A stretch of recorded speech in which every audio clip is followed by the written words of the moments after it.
Assalamualaikum warahmatullahi wabarakatuh. Saya Dia Kartika Puspitarini. Di sini saya akan menyampaikan tentang konsep dasar kurikulum dan definisi pengembangan kurikulum. Konsep dasar kurikulum. Kurikulum berasal dari bahasa Latin yaitu curriculae yang berarti jarak yang harus ditempuh oleh seorang pelari. Menurut Tori Horan,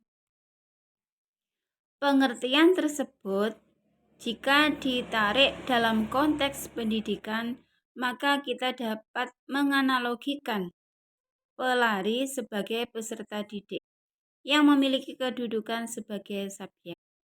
3 konsep kurikulum menurut Sukmadinata, yaitu kurikulum sebagai suatu substansi, kurikulum sebagai suatu sistem, dan kurikulum sebagai suatu bidang studi.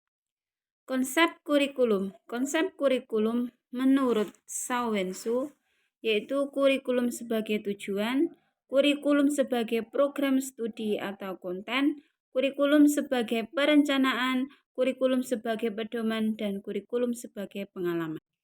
Ada 4 komponen kurikulum, yaitu yang pertama tujuan, yang kedua isi atau materi, yang ketiga proses belajar mengajar, dan yang keempat adalah evaluasi.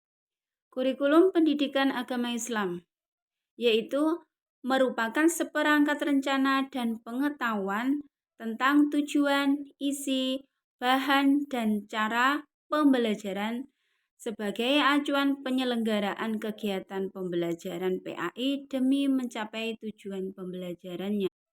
Kerangka dasar kurikulum pendidikan agama Islam yaitu Tauhid, meliputi konsep kemahaesaan serta keunikan Allah atas semua makhluknya. Yang kedua yaitu perintah membaca.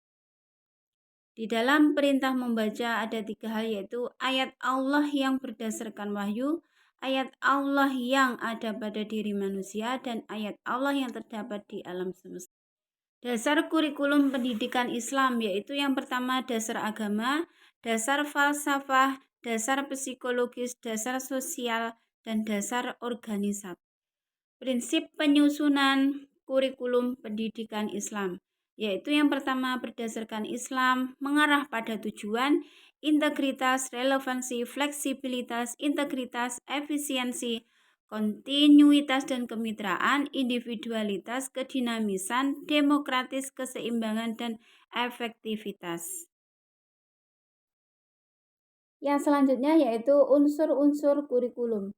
Yang pertama yaitu tujuan. Di dalam tujuan itu ada 2, yaitu tujuan yang dicapai sekolah secara keseluruhan, dan yang kedua adalah tujuan yang ingin dicapai setiap bidang studi.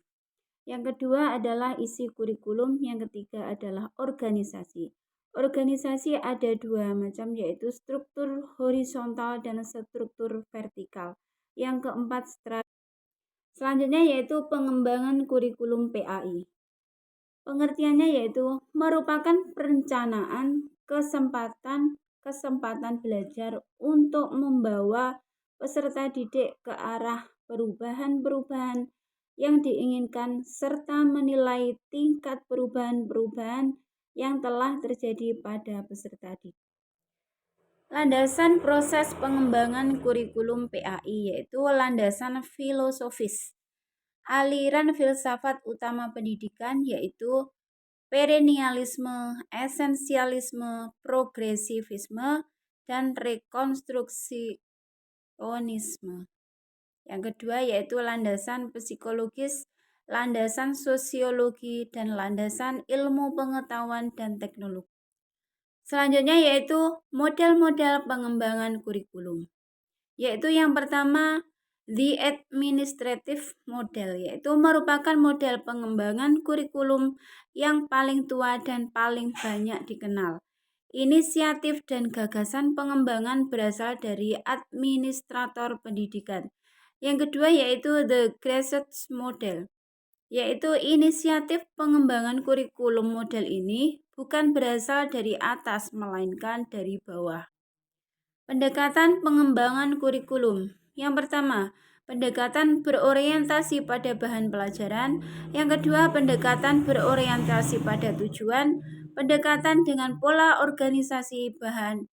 Yang keempat, pendekatan pada sistem, pendekatan subjek akademis, pendekatan humanis, pendekatan teknologis, pendekatan rekonstruksi sosial. Komponen kurikulum PAI, yaitu tujuan. Di dalam tujuan ada 3, yaitu tujuan pendidikan nasional, tujuan institusional, tujuan pembelajaran. Yang kedua materi, yang ketiga metode, dan yang keempat evaluasi.